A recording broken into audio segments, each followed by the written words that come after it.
You can put the flag upside down. We're in distress. We are not in control of our government. Hi, this is Scott Tillman. I'm the National Field Director with U.S. Term Limits, and I'm here today with Paul Jacob with the Liberty Initiative Fund. There was this tweet, Paul, where President Trump tweeted about ending the term limits on committee chairs, because right now the Republicans have term limits on how long you can be chair of a committee. And there's been some speculation as to why he did that. Let me see if I can find the actual language of the tweet. The Dems have unlimited terms. While that has its own problems, it is a better way to go. Fewer people in the end will leave. End quote. So there's a lot of speculation because the Republicans aren't even in control right now. Right. Why would you bring this up? And I have my own theories on it. I think, they sell those seats. The DCCC, the DCCC does the same thing. And is it the RNC or, right. The committee. Well, the Republican, the NRCC is the House and the Republican equivalent. To get those seats, you have to fundraise. They put them in these call centers and you're out there fundraising and they put dollar figures on them. There's a few, Ken Buck wrote in his book, Drain the Swamp, or whatever the name of his book was a couple years ago. And now it's come out with the same thing with the points-based system for the DCCC, where you get your committee chairs. Each one has a value assigned to it, and you have to raise money and do events for other people, which are fundraising events, right? To hold those chairs. And my thought was, even though the Republicans aren't in control right now, they've got these guys who are there, and now they're looking at potentially being, if they're getting bad polling numbers from their consultants or whatnot, they might think that they might be out of control until the midterm in 2022. And then if they can only come back and serve for 2 years because they've already done, 4 years at the head of a committee or, whatever, they might think, well, I'll just bow out now. And the Republicans obviously don't want them bowing out now when they should be burning up the phones to raise money for them. So my thought was they, would give them a little bit of cover with a tweet. Right. To go out and do that. That way they could relax it and say, look, you guys will be able to come back and stay for longer. So you want to, keep your fingers in the pie for longer, hold on to that power for longer. That makes the most sense to me. Yeah, it is funny. It may also be just putting down a marker that will help them that they want to start a new clock. If they lose power, then they start a new clock and then they can serve extra. And Trump already said it, it's problematic. Nothing happens by accident in politics. Anyway, they are selling seats not to special interests, but they're marketing off the government. They're creating this financial incentive because they want to hold power. And I think it's oftentimes people look at, well, everyone's trying to buy power. We need to regulate all these, politicians. And of course, I always think, you want to regulate all these politicians, but all those regulations will be passed by these politicians. Yeah. So it's like, this doesn't sound like a good process. Another argument for an initiative process on the federal level to handle just these conflict of interest with Congress, if nothing else. But it also shows this is a power-keeping, holding, wielding, selling enterprise. Not because every American businessman is out there going, how can I get some special advantage?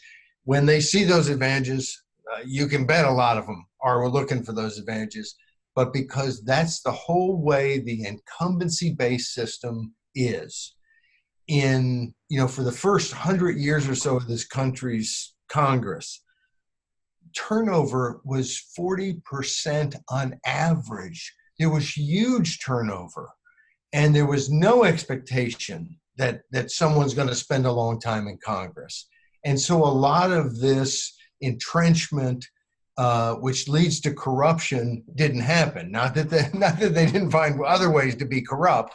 I mean, we're talking about politics. And this is not so much just to put politicians down, but to realize the history of the world. Anytime someone has power, it's a recipe for misbehavior. Abraham Lincoln famously said, you want to test a man, give him power. give him success. This is the human condition. And I think a lot of times people think, back in the founding era, Thomas Jefferson and George Washington, these were great men, and we don't have men like that anymore. And, we had wonderful people leading our country then. And now we have a bunch of crooked, rotten, no good. And my sense is that we have the same sorts of people. And I think one of the beautiful things about Jefferson and Madison and Washington and Sam Adams and Patrick Henry and that crew is that they recognized the problem. They recognized the natural tendency for ambition and corruption and trying to get things to go your way. And they tried to create a process by which those would work against each other to even out and to not allow people to be corrupt. So this whole situation where we just see again and again the ugly underbelly, it's, sometimes and especially if you're a guy like me or you don't think that there's probably dirt on the floor, or dirt under the rug and you need to clean but you open it up and you see, oh my goodness. Well, when we lift the rug on Washington and we see these sorts of things, another thing like this that's that to use another analogy is kind of like the canary in the coal mine, is when we figure out that they have been using our tax dollars to basically pay off their harassment and sexual abuse of employees and so on. And then, of course, it takes months, if not a year, for anything to get past to even really do anything about it. We are not in control. And that's the difference, is not that politicians have gotten worse. They've gotten maybe smarter about separating us from any sort of meaningful control over them. And that's where term limits, keeping people new and fresh and from us, and not becoming, entrenched statues in Washington who are really, we have a Congress that is representing Washington back to us. We pick somebody from our area to go to Washington so they can stay there for decades and tell us what we need to do to please Washington. And we want a different system. We want a system in which we send people who tell Washington what to do, because we're the boss. We're in charge. We're citizens, and we have citizen control of government. That doesn't exist. And it's obvious because we have a system in which you have to be a career politician raising a bunch of money from special interests to have power in Washington. We know it. We see it. It's there all the time. It's become much less of a constituency. The politicians were representing their actual voting constituency as different special interest constituencies around the country. And it's very clear and easy to see that the longer somebody is there, the more they start to represent different special interest constituencies from around the country and not from their district. Yes. When the first time they run and there's an open primary or there's an open general and they're really there, they're playing to the people who vote and they're playing to the base. But at that point, once you get past that, there's this hurdle that gets set up going forward, as long as that person holds that office, that everybody else needs to overcome. Now you have to beat the incumbent, and the incumbent has this huge advantage. And they would really, really need to burn a lot of bridges back home to make it so that somebody else could overcome that advantage. It's difficult. Well, and some of those advantages they've given themselves, the franking privilege, and I haven't heard a stat that's very recent, but I know a decade or more ago that the average incumbent spent more in franked mail, meaning they didn't spend the money, we taxpayers did, but they spent more communicating by free mail for them with their constituents than the average challenger spent in their whole campaign. And there's all kinds of other things like their staff and their offices that of course they use it. And in keeping with what we were talking about with the founders, you're not going to expect that someone's going to have offices throughout the state and that they're not trying to do different things to ingratiate themselves and to win votes. And Right. in fact, you talked about kind of representing the constituents. In Washington, one of the first things they tell incoming freshman congressmen is that if you want to stay here, you need to be good at constituent service. And what they mean by that is you need to help your constituents get through the maze that we've created to get any of the benefits that we're dangling to win their votes. It doesn't mean you need to find out what they want America to be like and try to create that society, or to find out different ways that maybe Washington isn't working for them. No, you don't need to fix the VA. You need to figure out how to get the guy through the VA problem and how to get the people their Social Security check when it's late in the mail. And don't forget to send him a letter saying, glad I could help you. Because, right. And for the average person who is not political, if they know a politician helped their grandmother get Social Security, or wrote a letter that helped their nephew get to a military academy or get into school or something, they've got the vote forever. That incumbent will always get that vote. And so you don't want to put people in that position. And like you point out, the moment they are in that position, they have every incentive not to fix the problem, but to be your special guy who lets you, if you play ball, get through the maze that I've created. Yeah, and there's room for abuse there too. I mean, yes, they have an incentive for you to have a problem to come to them with that they know how to fix. And I know from talking to people around the country trying to raise money for term limit initiatives and get endorsements and support, that more than a few businessmen have told me, I am all for what you're doing, but if my name's on that campaign finance report, or if I'm out there, what they could do to my business. And, the bigger government is, the more influence it has.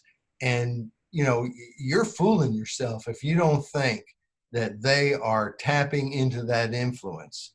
And it's just another reason we want people who represent us, not people who are expert in playing the political game. And we can pretend that these guys are experts on technology, although we see them ask questions and we know they don't have a clue, not a clue. But maybe they're an expert on the law, or they're an expert on, health care issues. Or look at the policy. They're not.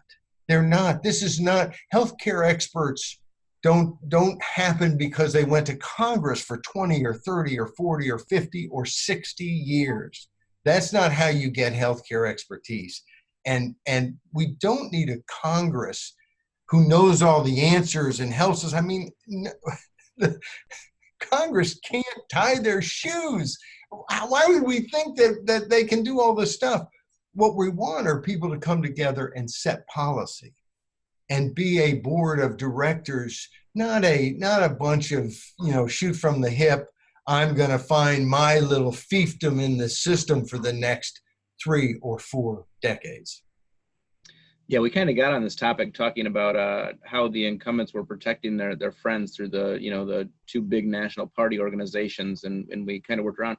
I would like to go into another session where we'll talk about institutional knowledge and expertise, because I think there's a lot of value there. But circling back to the parties protecting, Nancy Pelosi very blatantly said those people, refers to the new freshmen people who came in who are very popular with constituents.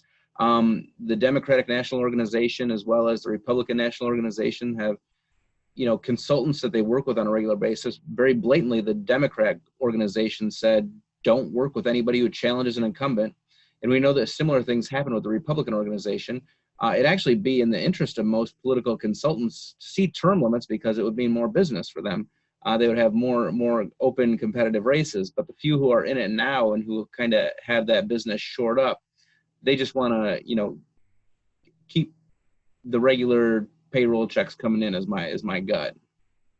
If you're a vendor, being cut off by the party means that you know that's a big problem, and so you're gonna have, I mean, it's gonna have a huge impact, and it means, and I'm not a big AOC fan, but it means some, you know, but she represents a constituency and she's speaking out, and I think she's, you know, certainly smart enough and good enough speaker and communicator, and you know, I disagree with her policies, but we need new blood like that, and it maybe that agrees with me more politically, but we need new blood, and it's we do, and we really need people who represent their constituencies the way she represents her constituency.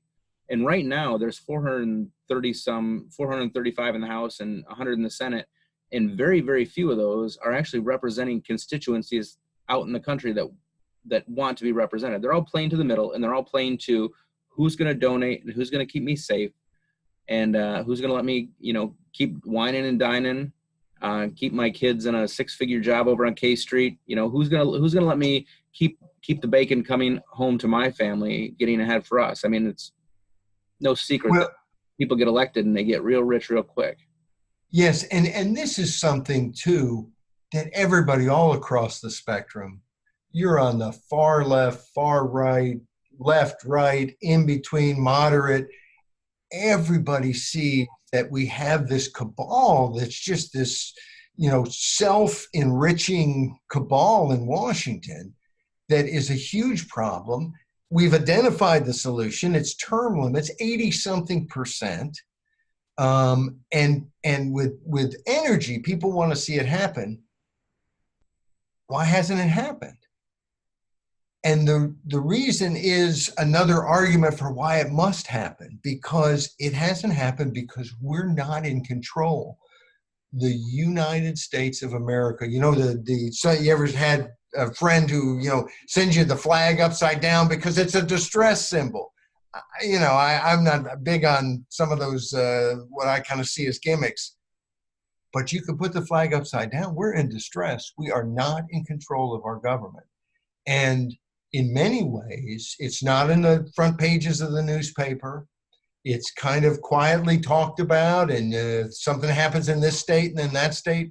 But term limits, working through the Article 5 process, Article 5 of the Constitution, which sets out the different processes, one of which is you can go through the states so that you don't have to ask career politicians in Washington to help you stop the complete destruction of our country by career politicians in Washington.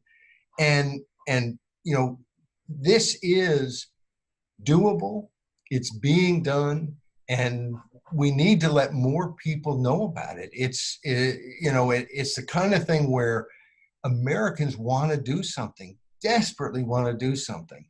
And I think we can, you know, we fight about Trump's great, Trump's horrible, the problem is so much, you know, if you don't like Trump, the problem is so much bigger than Trump. And you have to acknowledge that. If you do like Trump and you think the Democrats are crazy, the problem is so much bigger than that.